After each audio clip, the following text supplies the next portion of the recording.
Maray na hapon mga tugang oya po ang mga barata ngunyan para sa aga digdi sa Radyo DCGB.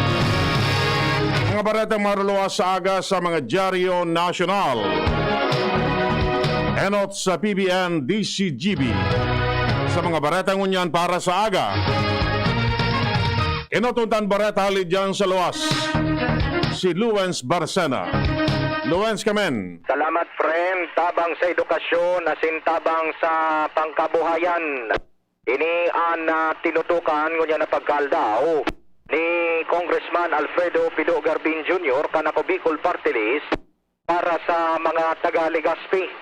Ini pagkatapos na ipagunampitan ni Garbin sa DCGB News na inot nagpasiring siya sa Albay Astrodome para manginot sa o kaya sa payout as in interview kan mga beneficiaries kan tabang sa edukasyon kan ako Bicol Party List tagabos na mga taga segundo distrito ng mga estudyante.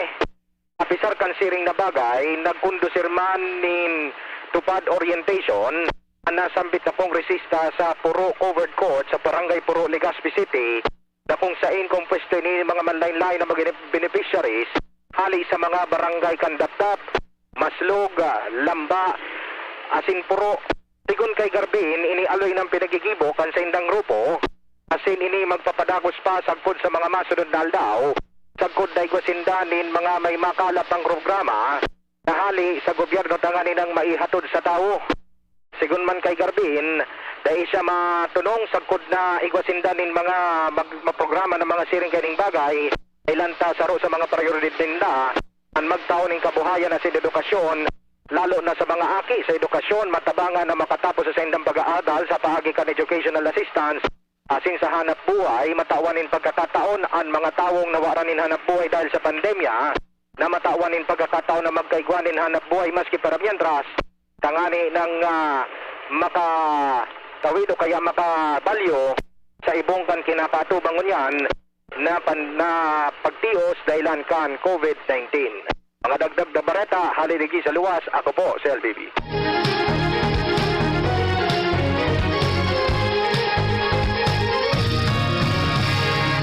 Tigbabantayan na kan pag-asa ang panibagong low pressure area sa Eastern Visayas. Nasiripan kan pag-asa sa distansyang 135 kilometros este-norte-este kan Giwan Eastern Samar.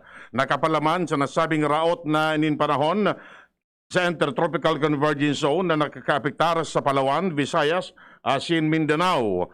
Lauman na mapangarnuron ang kalangit noon asin waras-waras na pag-uuran sa Mindanao asin Eastern Visayas. Mantang ang IPCC ang magdadaranin medyo mapanganuron na kalangit noon asin waras-waras na pag-uuran sa Metro Manila asin natatadang parte kan nasyon. Tiglalauman na mapaluwas ng desisyon ang Department of Health sa issue kan pagtuunin COVID-19 booster shot sa mga health workers sa nasyon. Iniyan sinabi kan Food and Drug Administration sa pangingenot ni Director General Eric Domingo sa pagsasabi na mapaluwas sinda ng rekomendasyon lalo na sa mga health workers na bantado na nin marhay asin halangkaw ang exposure sa COVID-19. Enot kay niya, sinabi kan DOH na mahamansin din mga regulasyones kasabay man ang all-expert group para sa pagtaunin booster shots. Siyang sinabi na mga nangangaipunin datos o pangangaipunin datos tanganing maisihan kung talagang kaipuan ang booster shots sa mga healthcare workers.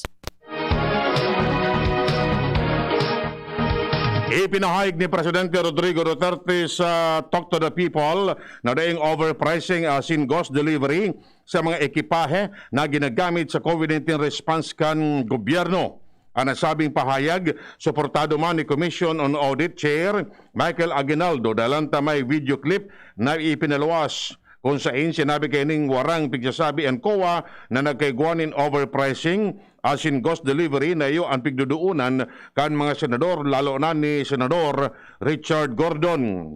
Sigun sa Presidente, maugma siya dahil nagkukondukta ngunyanin pagdangog ang Kamara de Representantes mananangod digdiing para mailuwas ang katotohanan. Sinabi niya in aid of legislation, asin bako in aid of election, ang pigigibong niyan kan Kamara. Inapod man kan Hepe Ekutibo si Gordon na pathological storyteller dalan tawara ining ginibo kundi magparadaldal sa pagdangog kan Senado dalan para day makataram ni Marhay ang mga inimbitaran na resource persons. Medyo nagbaba ang reproduction number kan COVID-19 sa Metro Manila.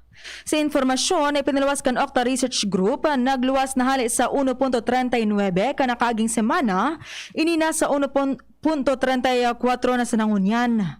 Ang reproduction number, iwan na kadakulan kan mga nauulakitan ay nagpositibo sa siring na helang. Sinabi ni Octa Research Group Fellow Dr. Guido David na sinda naglalaom na mababa pa ang reproduction number mantang nakatayaan magiging futuro kan Metro Manila sa magiging trayumpo kan pilot testing sa implementasyon kan alert level system na mapuon ngunyan na aldaw.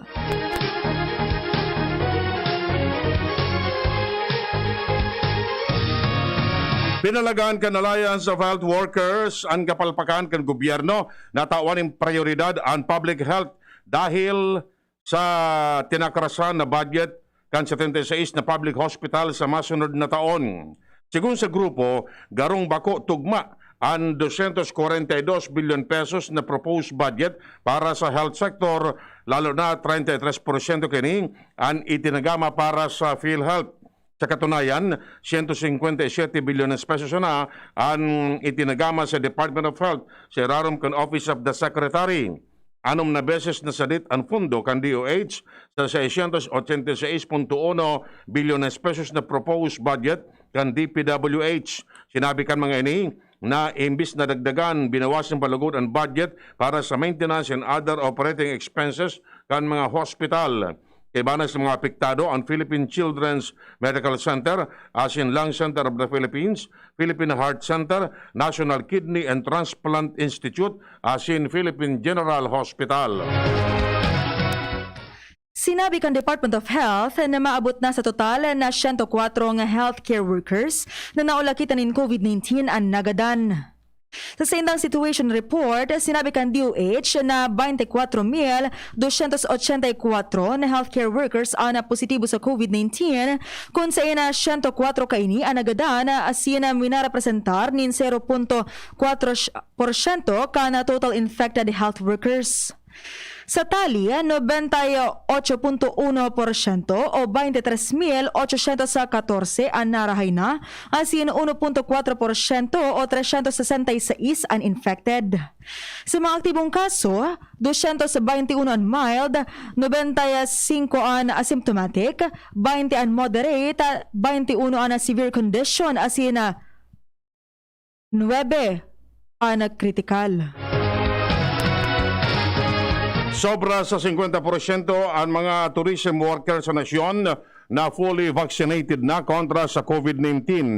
Katumbas ini kan sobra 126,000 hali sa 246,000 na tourism workers. Sigun kay Tourism Secretary Berna Romulo Puyat, na pinakadakol na nabakunahan ang Metro Manila na maabot sa 95%, na sinundan kan Davao Region 88%, Asin Cordillera Administrative Region 80%.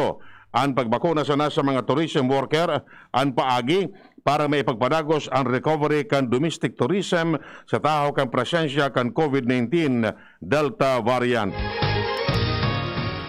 Dapat maghali sa loob mismo kan Department of Health ang isa salida kay Health Secretary Francisco Duque sa oras na magdimitir ini sa pwesto. Iniyan pahayag ni dating Health Secretary Asin Ngunyan, Iloilo Representative Janet Garin, maski nga ni ang presidente ang masusunod sa pagpili nin makakasalida ni Duque alagad, dapat sa loob mismo kan DOH ang kasalida dahilan takadakol man ang mga matitibay asin may kapasidad na panginutan ang DOH, ngunyan na nasa taho pa kan laban na kontra sa COVID-19. Ang iba sa nahihiling na pwedeng magsalida kay Duque, iusin the Health Undersecretary Maria Rosario Berhere, asin Undersecretary Bong Vega. Sinabi ni Senate President Tito Soto na di pwedeng pagbawalan kan Malacanang si dating Presidential Advisor on Economic Affairs Michael Yang sa pag-atendir sa pagdangog kan Senate Blue Ribbon Committee. Tinawan ni Soto na di pwedeng sakupon kan direktiba kan Malacanang ang mga pribadong individual aron kay Yang.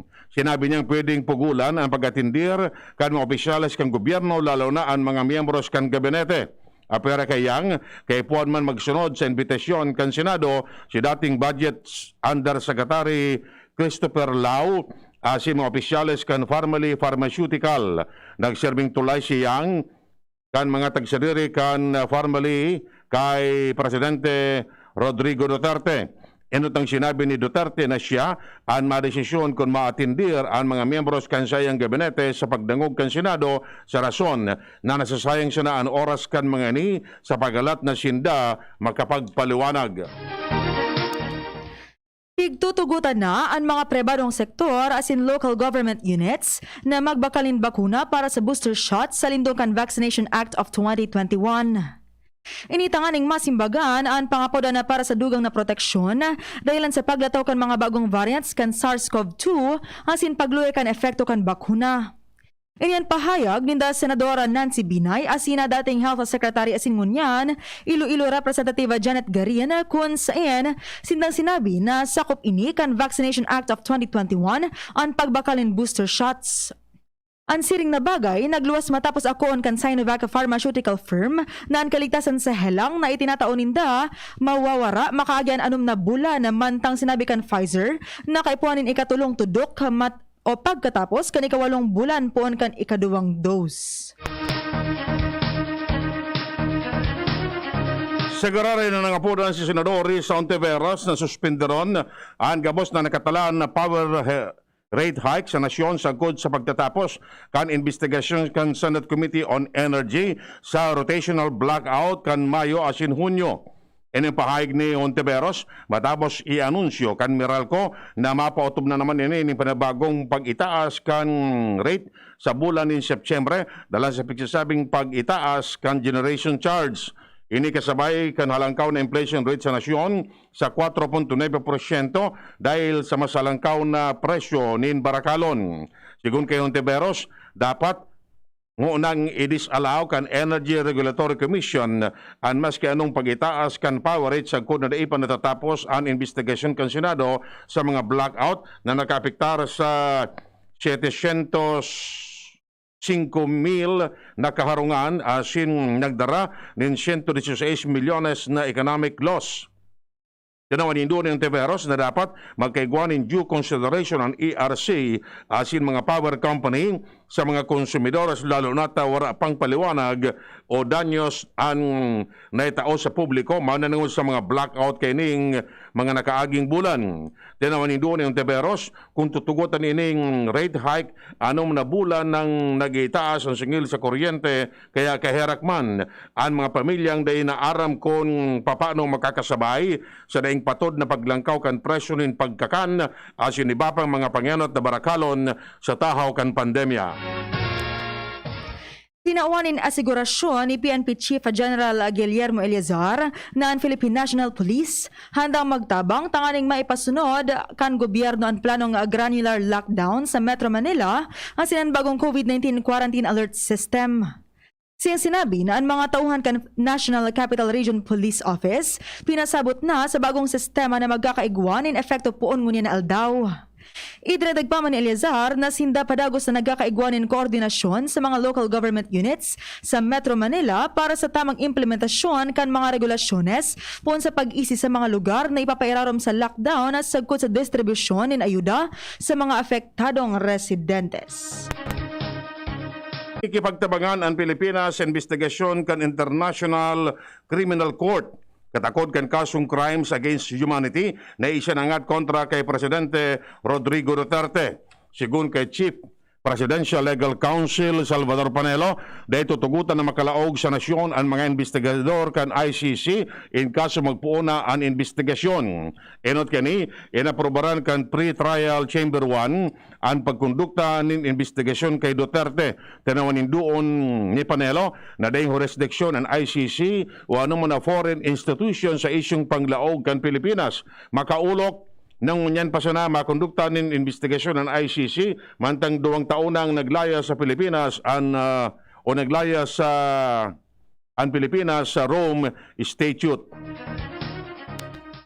Nagpahayag nin kaadita na si House Deputy Speaker Rufus Rodriguez sa kakulangan sa supply nin COVID-19 vaccine na Sputnik 5 para sa ikaduhang dose sa mga natudukan kaini. Siyang sinabi na nasa 300,000 na mga Pinoy ang naghahalat para sa indang ikaduhang dose. Sa nasabing bilang, 12,000 ang nasa sakupan niya sa Cagayan de Oro City. Idinagdag pa man ni Rodriguez na dapat kan Hulyo pa makaresibinin ikaduhang dose alagad kabangaan na lamang kan Septyembre dai pa man na minaabot na bakuna kan Sputnik 5.